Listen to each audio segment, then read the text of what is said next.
بسم اللہ الرحمن الرحیم۔ السلام علیکم۔ امید ہے کہ آپ لوگ خیریت سے ہوں گے۔ بچے میں آپ لوگوں کی اردو ٹیچر میں صدف۔ آج کا ہمارا جو ایسے ہے وہ ہے موقع محل کے مطابق تشکر، تہنیت، انکسار اور تاسف کے کلمات ادا کر سکے۔ تو بچے، تشکر، تہنیت، انکسار اور تاسف کا مطلب کیا ہے؟ تشکر کا مطلب ہے شکریہ ادا کرنا، تہنیت کا مطلب ہے مبارکباد دینا، انکسار کا مطلب ہے عاجزی سے بات کرنا، تاسف افسوس یا غم کا اظہار کرنا۔ تو سب سے پہلے ہم تشکر کے بارے میں پڑھیں گے کہ تشکر کے کلمات ہم کب ادا کریں گے۔ تشکر کے کلمات ہم تب ادا کریں گے جب کوئی ہماری مدد کرے، ہمیں تحفہ دے یا ہم پر احسان کرے تو ہم تشکر کے کلمات استعمال کرتے ہیں۔ تشکر کے کلمات ہمارے پاس یہ ہے: شکریہ، بہت بہت شکریہ، مہربانی وغیرہ۔ جب کوئی ہم پر احسان کرے، ہماری مدد کرے تو ہم اسے کہتے ہیں کہ شکریہ، مہربانی۔ مثال کے طور پر انکل راستہ بتانے کا شکریہ، سالگرہ کا تحفہ دینے کی مہربانی۔ اس طرح کے کلمات جو ہے جب کوئی ہماری مدد کرے یا ہمیں کوئی چیز دے تو ہم پھر اس کا شکریہ ادا کرتے ہیں۔ تو شکریہ کہنے کا مطلب ہے کہ ہم تشکر کے کلمات ادا کرتے ہیں۔ دوسرا ہمارے پاس ہے تہنیت کہ تہنیت کے کلمات ہم کب ادا کرتے ہیں۔ تہنیت کا مطلب ہے مبارکباد دینا۔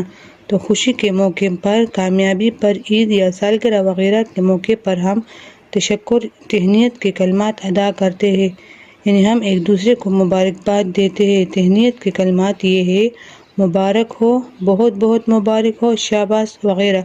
یعنی مثال کے طور پر عید مبارک ہو، نئے گھر کی دلی مبارکباد، پہلی پوزیشن بہت بہت مبارک۔ تو جب ہم کسی کو خوشی کے موقع پر مبارکباد دے تو یہ ہمارے پاس تہنیت کہلاتا ہے۔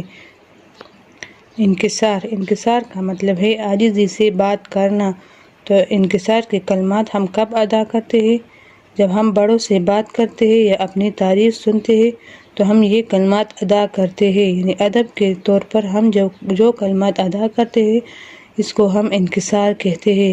انکسار کے کلمات میں یہ آتا ہے کہ آپ کی دعا ہے، یہ آپ کی محبت ہے، یہ آپ کی شفقت ہے، معاف کیجیے وغیرہ۔ یعنی مثال کے طور پر دیر سے آیا، معاف کیجیے، تمہاری لکائی پیاری ہے، یہ آپ کی محبت ہے۔ جب کوئی دیر سے آتا ہے تو وہ ادب سے کہتا ہے کہ معاف کیجیے، میں دیر سے آیا یا دیر ہوئی۔ اس کے علاوہ جب کوئی کسی کی تعریف کرتا ہے کہ تمہاری لکائی پیاری ہے تو وہ کہتا ہے کہ یہ آپ کی محبت ہے، یہ آپ کی شفقت ہے۔ اب آتے ہیں تاسف کی طرف کہ تاسف کی کلمات ہم کب ادا کرتے ہیں۔ جب کسی کا نقصان ہو، کوئی بیمار ہو یا کسی کی فوتگی پر ہم جو کلمات ادا کرتے ہیں اس کو تاسف کہتے ہیں۔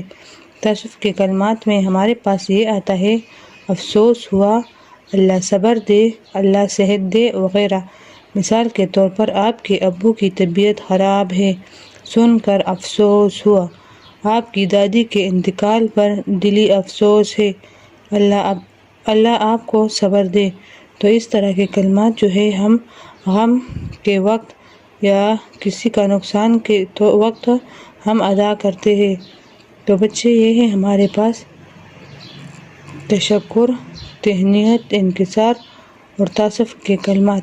یہ کلمات ہم موقع دیکھ کر ہی ادا کرتے ہیں کہ خوشی کے وقت کون سے کلمات ادا کرتے ہیں، غم کے وقت یا اس طرح کسی کا شکر ادا کرتے وقت کون سے کلمات استعمال کیے جاتے ہیں۔ امید ہے کہ آپ سب کو سمجھ آ گئی ہوگی۔ اگر پھر بھی کوئی مسئلہ ہے تو آپ لوگ آن لائن کلاس میں پوچھ سکتے ہیں۔ شکریہ۔